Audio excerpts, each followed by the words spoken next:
All right, so let's talk about one of the craziest stories in crypto right now, Ripple. Ripple has been on a tear. It's one of the best performing crypto assets this year, beating Gary Gensler's multi-year lawsuit, launching a new stablecoin, influencing US politics with multi-million-dollar donations, and even rolling out new investment products. Send us 500 XRP and we'll send you double back. Congratulations, XRP holders. And if you've never heard of Ripple or how it works, I want to explain it. So Ripple is the technology company created to solve a very big problem with money. And that's because today traditional banking systems rely on a web of banks with high fees and long processing times for international payments. So in 2012, along comes a company called Ripple to solve this problem by using something called the RippleNet network, which allows banks and financial institutions to settle payments almost instantly with very little fees using the native cryptocurrency XRP. Now, it can get super confusing with all the words, so here's a cheat sheet for you. It'll be really important for later in the video. There's Ripple, RippleNet, and XRP, which are interconnected but separate entities, and each one serves a unique purpose within this Ripple ecosystem. So Ripple is the company behind everything. RippleNet is the network facilitating the transactions, and XRP is the cryptocurrency that powers liquidity and settlements within this ecosystem. And so far, there have been several billion transactions on this network. And XRP, which is what I bought way back in 2017, in fact, I have it right here on my ledger when I transferred roughly $800 worth of XRP, where it stayed at 800 for years and I just held on to it. But fast forward to today, and it's now worth whatever it's worth, and some people are speculating that the price of XRP could go up substantially even from this point onward. Now, I have no idea what's going to happen, but I do want to share some theories behind why it could become more valuable in the future.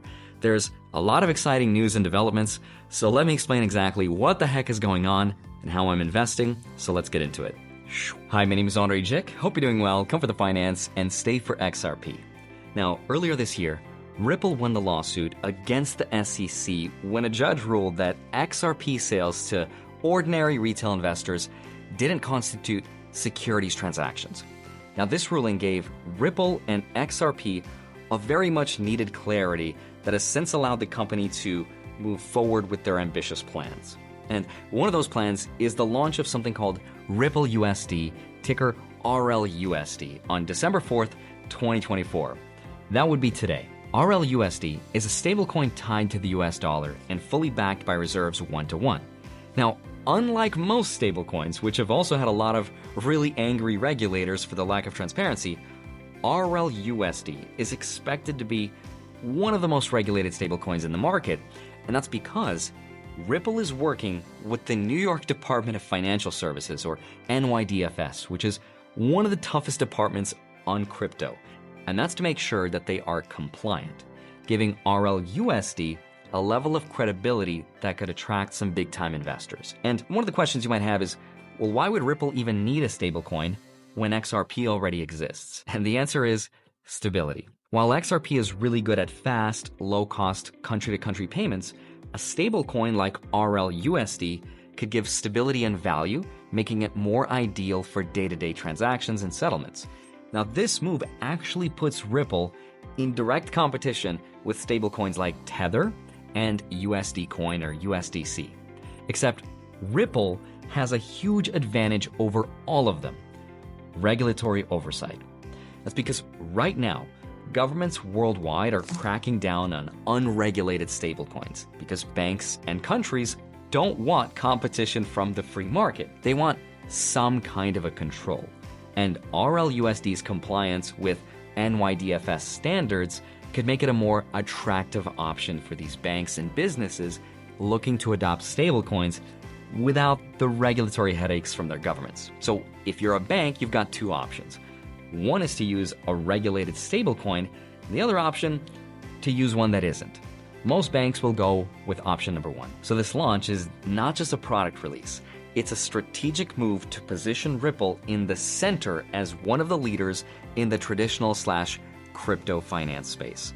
And one of the other big ways that Ripple is doing this is getting involved in politics. In fact, Ripple actually has a lot of political influence, which is a huge help when it comes to the adoption of its products. For example, the company recently made headlines for donating $25 million to Fairshake, which is a pro-crypto political action committee, or PAC.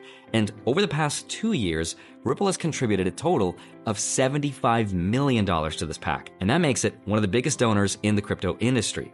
And Fairshake's mission, by the way, is to elect candidates who support crypto-friendly laws and innovation. And Ripple CEO, Brad Garlinghouse, says that it's super important that the crypto industry has regulatory clarity, and if they can pull that off, they can determine how easily cryptocurrencies like XRP and stablecoins like RLUSD can integrate into the mainstream financial system. And Ripple's strategy doesn't stop at lobbying and stablecoins. One of the biggest developments is that they're trying to integrate into the traditional investment world through what are called ETFs. Remember, ETFs are those stocks or mutual funds that people put their retirement savings into. And just recently, WisdomTree, which manages over $100 billion in assets, filed what's called an S1 form with the SEC to apply for their own spot XRP ETF. Now, that's a lot of acronyms and words I just threw at you, but just remember, this is the thing that happened with Bitcoin earlier this year when it was securitized and you could buy Bitcoin on your favorite brokerage apps through ETFs like iBit, for example. And when that happened, here's what happened to Bitcoin's price. Bitcoin's price went way up, and that's because rather than having to learn how to store your own crypto and to protect it, you could just buy the ETF and let a real professional asset manager figure it out for you. And that's what people are choosing to do, and it's also one of the reasons why Bitcoin's price is close to $100,000 a coin. And WisdomTree, by the way, is not the only company that's trying to get their own spot ETF. It's also companies like Bitwise, 21 Shares, and Canary Capital who are also trying to do the same. And if BlackRock gets involved, I imagine it's pretty much guaranteed that an XRP ETF will be approved at some point in the future. So that's just some of the reasons why people think XRP could be worth more in the future, but there's a couple other reasons that I want to share with you, but I do have to warn you that from this point in the video, it's going to get very technical, so if you're going to watch the rest of it, you're a nerd. Thank you. So here's a breakdown of how XRP could become more valuable. Number one, and this is probably the most important one, compliance with global financial standards. Right now, XRP is one of the few cryptocurrencies that aligns with something called ISO 20022. Now think of this as the language of the banks. If a technology does not speak this language, then it can't be part of the banking system. XRP speaks this language. In fact, Ripple is listed as one of the companies that is in compliance with this. And that makes RippleNet and XRP an attractive option to central banks looking to modernize their systems for the upcoming financial transition. Because by 2025, this ISO 20022 will become a mandatory standard for cross-border payments, meaning every bank will need to speak that language by 2025. And XRP could position itself as a go-to solution for banks that need a compliant, efficient, and scalable digital asset for payments. Now, to be fair though, XRP is not the only cryptocurrency that speaks this language, but it is one of the few, if not the only one, that speaks this language and works really closely with regulators on becoming compliant. And it's this ability to speak the language and compliancy that opens it up to huge opportunities like reason number two. And that's Ripple's ODL, short for on-demand liquidity. So when countries want to send money to each other back and forth, banks need to hold a huge amount of money in foreign currency in a pre-funded account known as Nostro accounts across multiple jurisdictions. Now, this system, though, isn't very good because it ties up hundreds of billions of dollars. And if I'm a bank, I don't necessarily want all that money tied up in another country's currency because I could be putting it to more productive use, I could lend it out, and that leads to high costs and slow settlement times. XRP allows it so that there's no need for these pre-funded accounts by acting as a bridge between two fiat currencies. So the theory is, if RippleNet continues to gain adoption between banks, which is pretty much simple now that the lawsuit is over and we have pro-crypto regulators in place, and that should be easier, the demand for XRP, the cryptocurrency as a bridge currency, could increase. Ripple has already partnered with financial institutions in over 55 countries, and if the network continues to grow, XRP could become an important part of this international liquidity. And as the utility of XRP grows and more countries and banks use it, that could potentially drive up its value. And by the way, if you're ready to level up your finances, you can do so with Crypto.com's Level Up, where you can manage and grow your wealth like never before. You can now access over 350 cryptocurrencies instantly with support for more than 20 fiat currencies, and get ready for stocks and banking services coming soon.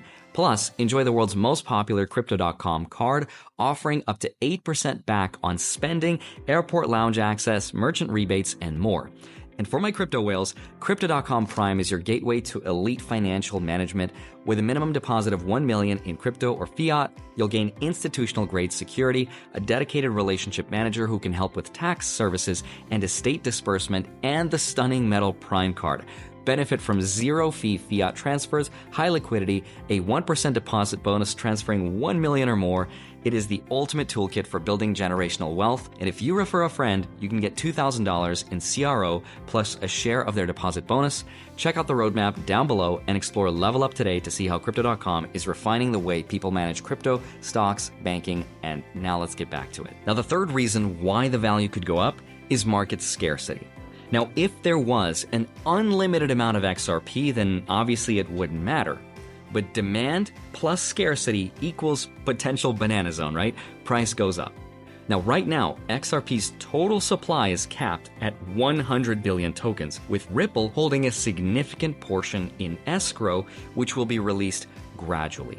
And as adoption grows, the circulating supply of XRP could see more demand. Reason number 4 is Ripple's focus on real-world use cases. Because here's the thing. Anyone could create a crypto and say, it's valuable because it's limited, so buy it and the price will go up. But that can only go on for so long.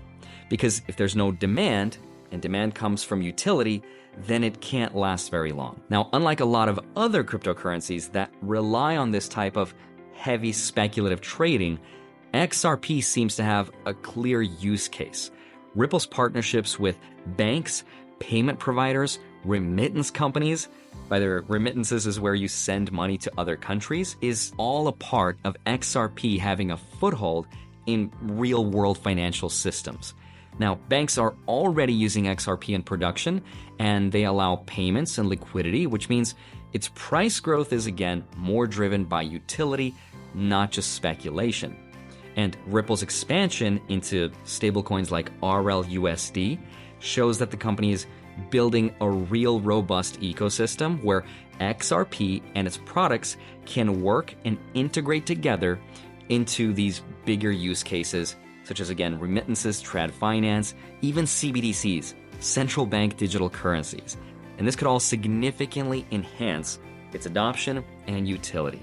And because Ripple is super strategic with its $75 million donation to pro-crypto lobbying, that means they actually have a real shot of becoming one of the companies whose technology might actually be used for this. And those are just some of the reasons why the price could go up. But the truth is, it's also risky. So if you made it this far into the video, here's how I'm personally investing and what I think. So I always had a hard time making videos like this, especially about XRP, because there are so many unknown variables. And if anyone tells you that they know for sure what's going to happen, especially on social media, I really don't think they do, unless they're very high up in central banking somewhere. But I do have my own theory behind what we're seeing. And it's just a theory, but here it is. I think cryptocurrencies like XRP are a way to speculate on technologies of the future, something that not that long ago we could not do without buying a specific stock. But let me ask you this. What stock is the simple mail transfer protocol, one of the things that makes an email possible? What stock is the hypertext transfer protocol, or HTTPS? What stock is the domain name system? What stock is the internet protocol, or IP? What stock is the Internet Message Access Protocol / POP, Post Office Protocol? You get the idea. But these are the building blocks of the internet. And none of these technologies are stocks that you can buy today.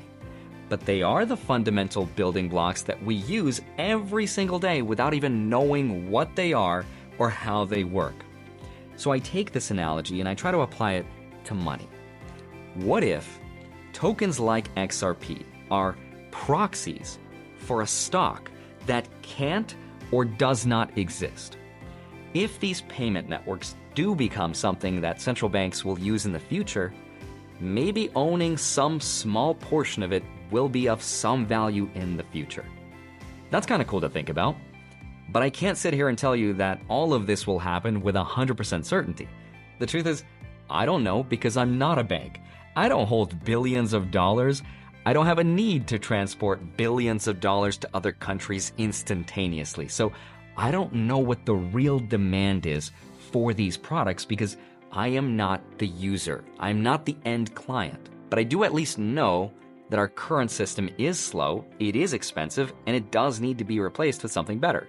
I just don't know which systems are in consideration to replace it with. But I do think that some of these technologies could become valuable in the future. And I'd love to talk to someone like the CEO of Ripple to help explain it to me better and get his thoughts, but that's the way I think about it. I'm happy with my investment that I made way back in 2017, and maybe in the future I'll consider adding more to it if there's something I learn that I don't know about today. I'd love to know what you think about this though. Let me know down in the comments below. As always, please do your own research. Have a wonderful rest of your day. Smash the like button, subscribe if you haven't already. I'd love to see you back here next week. I'll see you soon. Bye-bye.